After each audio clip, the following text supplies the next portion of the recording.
Olá, pessoal do Super à Prova, tudo bem? Sejam bem-vindos à nossa aula de hoje, dando continuidade às discussões sobre filosofia medieval e hoje, de uma maneira especial, iremos tratar da filosofia de Tomás de Aquino e a sua grande importância para o pensamento medieval e especialmente para a escolástica. O objetivo da nossa aula de hoje está centrado em como o tomismo ou a filosofia do Tomás de Aquino irá apropriar-se da filosofia aristotélica, ou seja, da forma como Aristóteles influencia diretamente Tomás de Aquino, a partir de 4 pontos que são essenciais nessa aula de hoje. Primeiro, a questão das 5 vias ou provas da existência de Deus, demarcando a diferença entre criador e criatura. A segunda questão fundamental é a compreensão de que a monarquia é o melhor regime de governo que direciona o homem para um bem comum, reencontro com o Criador. O terceiro ponto é essencial, e a gente vai perceber que é a diferença entre ente e ser, intelecto passivo e ativo. E a quarta e última questão, a compreensão das leis a partir das dimensões da lei eterna, lei divina e lei positiva. Perceba que esses 4 pontos que são o objetivo da nossa aula, eles serão discutidos brevemente a partir dessa exposição, mas eles estão de uma maneira mais aprofundada, mais detalhada em nosso material escrito. Bom, ao falar da questão da filosofia de Tomás de Aquino, é bom a gente entender um pouco desse autor. Tomás de Aquino, ou Tomaso de Aquino, foi um frade dominicano e sacerdote italiano cujas obras tiveram enorme influência na teologia e na filosofia. Seu principal desafio filosófico esteve colocado na questão da conciliação das teses de Aristóteles com os princípios do cristianismo.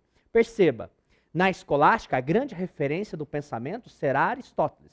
Na patrística, e especialmente com Santo Agostinho, a grande referência do pensamento filosófico será Platão. Quais são as questões essenciais que vão nortear o pensamento de Tomás de Aquino? O primeiro ponto fundamental é apresentar Deus enquanto ser necessário, independente de outros seres para sua existência, causado por si mesmo enquanto ato puro. Ou seja, em sua natureza não há potência, ou seja, não há mudança, não há transformação, sendo que a mesma é sempre ato, o que demonstra que sua imutabilidade, ou seja, a sua não transformação e infinitude estão diretamente relacionados com a identidade entre essência e existência. Perceba aqui uma coisa, Deus enquanto ato puro, ele representa a essência, ele representa a causa primeira, o ato que irá dar origem a toda a realidade. Se Deus é esse ato puro, condição essencial para que tudo exista, um ser que é causa de tudo, mas que não é causado por nada, Tomás irá debater a diferença essencial, a diferença ontológica básica entre a natureza de Deus e a natureza das criaturas. Perceba, essa discussão ontológica a respeito do ser de Deus e do ser das criaturas é de suma importância para entendermos essa relação do problema de Deus no pensamento medieval. Deus ele é um ser necessário. Se ele é um ser necessário, causa de tudo, todas as suas criaturas, portanto, são contingentes. Deus, ele é então um ato puro, enquanto que todas as criaturas, elas passam pela transformação, potência. Então perceba, todas as coisas criadas por Deus estão fadadas às transformações. A mutabilidade, enquanto Deus, enquanto ato puro, não. Deus, ele possui, enquanto natureza, ser imutável e infinito, enquanto que as criaturas estão no plano daquilo que é mutável e finito, que tem um fim.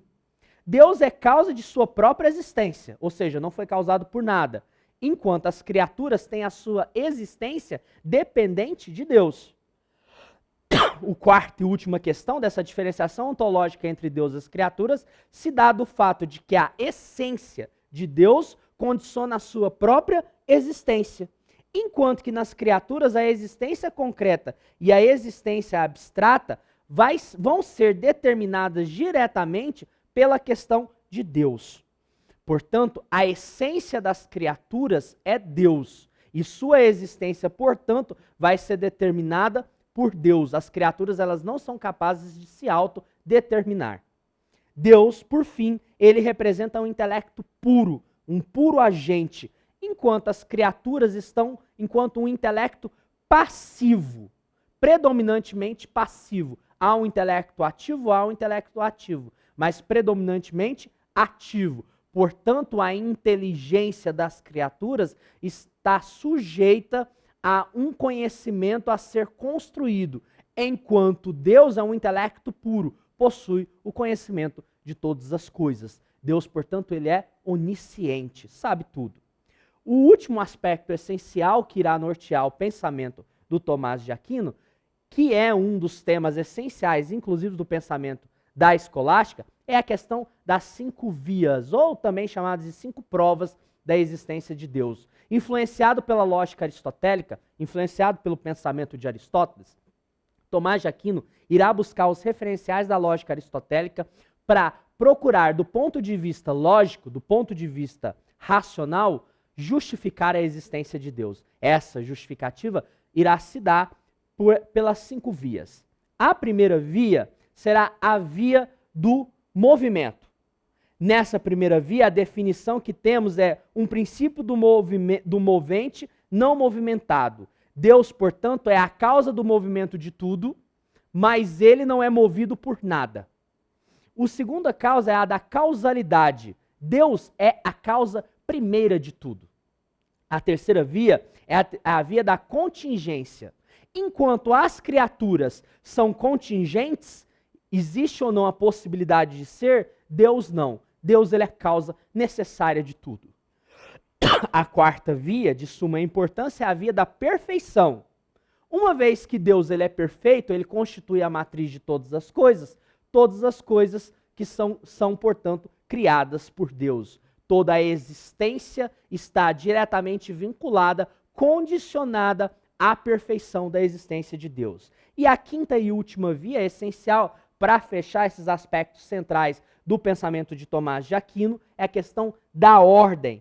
Toda ordem pressupõe uma finalidade. Tudo aquilo que é criado tem um fim. As coisas criadas por Deus, as suas criaturas, são finitas. Mas qual que é o fim último dessas coisas? O fim último de tudo é Deus. Então todas as coisas tendem a retornar, todas as criaturas irão retornar ao seu Criador.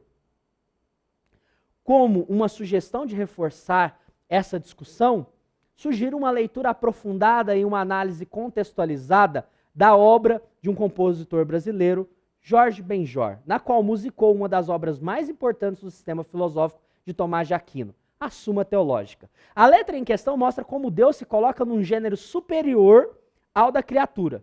Convido a todos a escutar com atenção e compreender um pouco melhor, a partir da letra da música tematizada por Jorge Benjor, aspectos centrais do pensamento tomista. E por hoje é só, pessoal. Espero que tenha gostado da nossa aula. Convido a leitura do material como uma forma de ampliar a discussão e aguardo vocês para resolvermos uma questão central referente à filosofia tomista. Um grande abraço.